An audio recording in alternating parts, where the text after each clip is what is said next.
예, 지금은 방음과 오토파일럿에 대해 말씀드리겠습니다. 일단 제가 모든 차량을 다 대부분 방음을 하고 있는데 SR 플러스도 지금 할까 말까 고민을 하고 있는 상태에서 뭐 그래도 친한 업체니까 좀 할인을 해주겠다라고 해서 뭐 전체차 시공을 할까 고민은 하고 있어요. 왜냐면 SR 플러스 제가 자주 타니까. 근데 왜 방음을 해야 되는지에 대한 필수, 왜 해야 되는지 뭐 이런 거는 솔직히 저도 뭐 각자의 선택이라고만 생각합니다. 왜냐면 이게 제 기준이 있어요. 기준이 있는 게, 제가 차에서 오토파일럿을 하고 지나갈 때 보통 그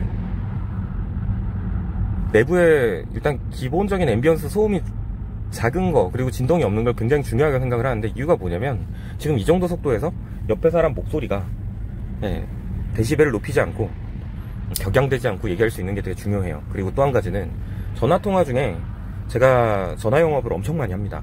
하루에도 전화가 한 30통에서 많이 올 때는 거의 50통 넘게 와요. 진짜 뻥이 아니라 제가 진짜 그렇게 와요. 근데 그렇게 많이 오는 와중에 제가 이제 막 퀵기사처럼 예 지금 가고 있습니다 막 이러면 안 된단 말이에요. 저희 뭐 대부분 광고주들도 대부분 다 기업체들 사람들 뭐 다 실무자들 이런 분들이기도 하고 뭐 공무원들도 많기 때문에 조용히 얘기를 할 수가 있어야 되는데, 그런 측면에서 그러면 테슬라를 사면 안 되지 않냐 이런 생각을 할 수도 있겠지만, 그래도 뭐 괜찮아요. 자, 그럼 뭐가 괜찮은지 한번 볼게요. 지금 이 속도가 이제 한 20km 정도 속도예요. 저는 60에서 80 사이, 그래서 고속도로에서도 한 8, 90으로 이제 화물차선으로 갈 때도 있어요. 또 차 도장이 좀 아쉽긴 하지만 손상이 될 수 있어서. 근데 스톤칩 말이죠. 근데 지금 같은 경우에 제가 좀 만족할 만한 결과물을 얻어낸 건 사실이에요. 그건 뭐냐면, 제가 느끼기에 이 방음에 대한 부분, 소리에 대한 부분 지금 정확하게 구분을 해드릴게요.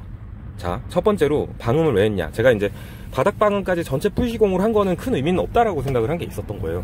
이유는 뭐냐면, 아래 이미 배터리가 지금 이렇게 쫙 깔려 있고, 그게 이제 그거부터 위에 이렇게 알루미늄 저기 스페이스 전체 프레임이 있을 테고, 일단 그 위에 이제 흡음재는 별로 없는 상태에서 이렇게 올라와 있는 건 있는데, 일단 기본적으로 그런 상태에서 올라오는 잡소리는 그렇게 크진 않아요. 그러니까 진동이라든지 뭐 내부에 있는 이런 파츠들이 부딪혀가지고 나는 잡소리들이 좀 경계가 될 만한데, 사실상 이렇게 바퀴가 굴러가면서 나는 소리들은 저쪽 휀다 쪽에서 들어오는 소리가 더 크단 말이에요. 근데 그런 것까지 다 이제 방음을 했을 때 얼마나 큰 효과가 나느냐인데, 사실 그거를 막기 위해서 전체 바닥 시공을 하는 거는 조금 좀 과하다고 본 거 있는 건데, 지금 같은 경우에 이런 환경에서는 제일 큰 게 이거예요. 예를 들어 보세요.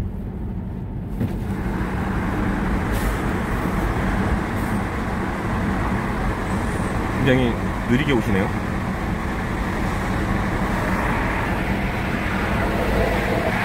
여기에 이제 예를 들어 옆에서 버스가 지나갈 때, 지금 버스가 이제 오고 있고,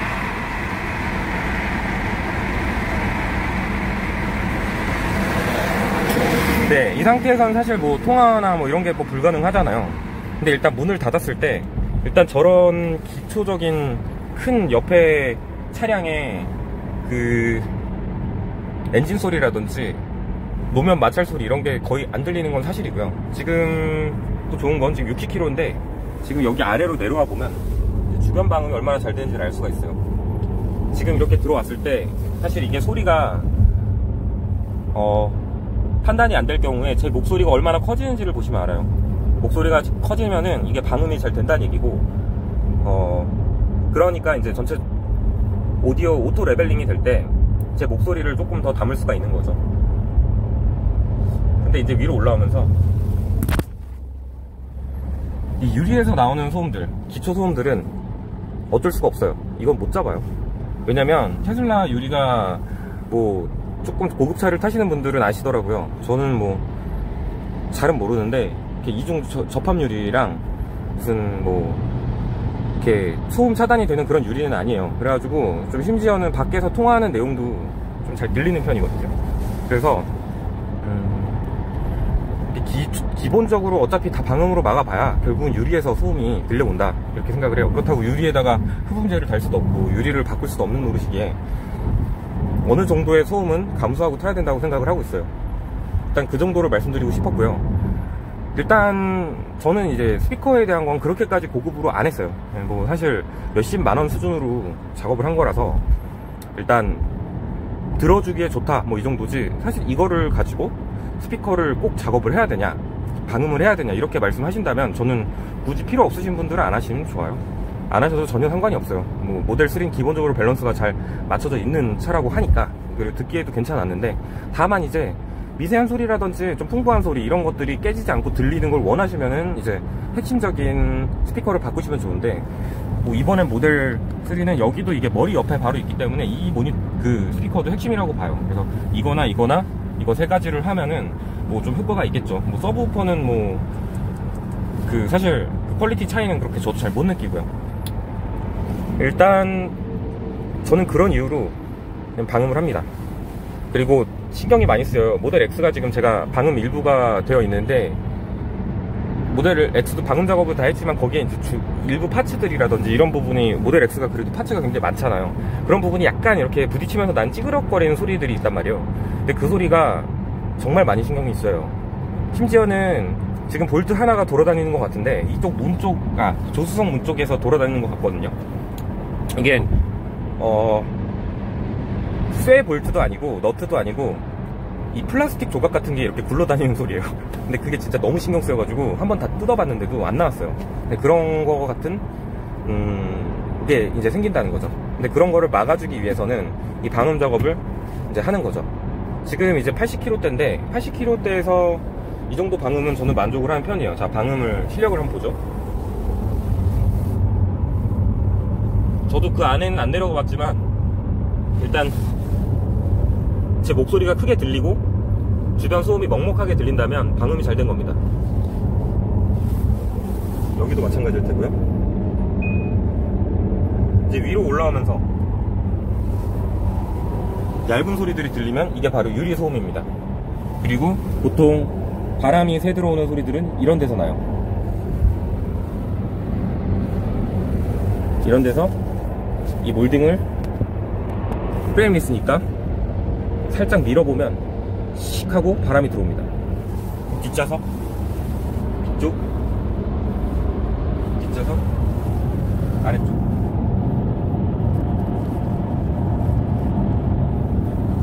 지금 110km예요.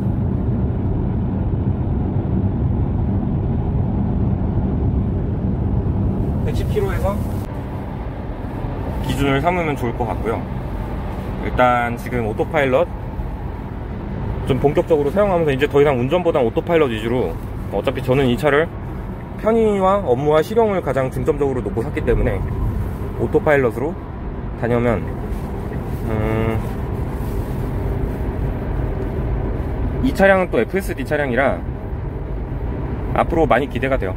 동시다발적으로 화면에 표현이 되는 차량의 숫자가 뭐 20대 가까이 되고, 그리고 저 콘이라든지 이런 거는 막 100개 이상 보더라고요. 근데 그게 이제 굉장히 대단한 기술이라고 하더라고요. 뭐 이런 그 비전 인식 관련된 이런 업종에 있는 사람들이 얘기하는 거는 뭐 대단하대요. 단일 프로세서로 이렇게 차량 안에 들어가는 거 치고는 단가가 높아야 되는데 그걸 이제 자체적으로 개발한 칩에서 해결을 하니까 되게 대단한 거라고 하더라고요.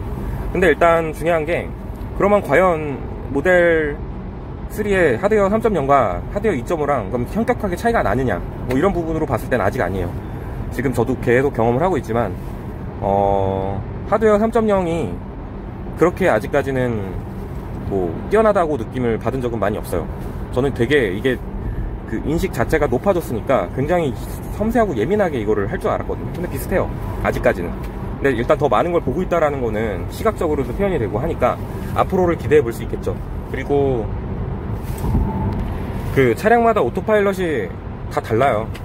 이게 뭐 제 장점은 뭐겠어요. 전체적인 차량들을 다 타봤다는 건데, 타고 있다는 건데, 모델 X의 장점은 이렇게 앞에 이제 차량이 조금 더 많이 보여요. 약간 카메라 높이가 있다 보니까 이렇게 약간 기운 장면에서 차량들의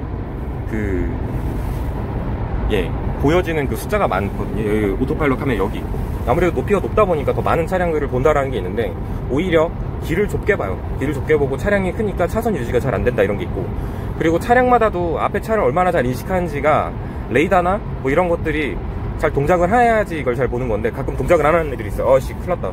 지금 저 출구를 지나쳤습니다. 이걸 끄고 달리다 보니까.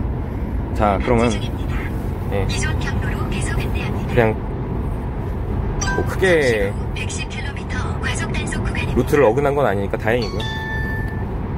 일단 지금 롱레인지 같은 경우는 SR 플러스도 마찬가지인데 지금 이 좌측 앞쪽을 잘 못 봐요.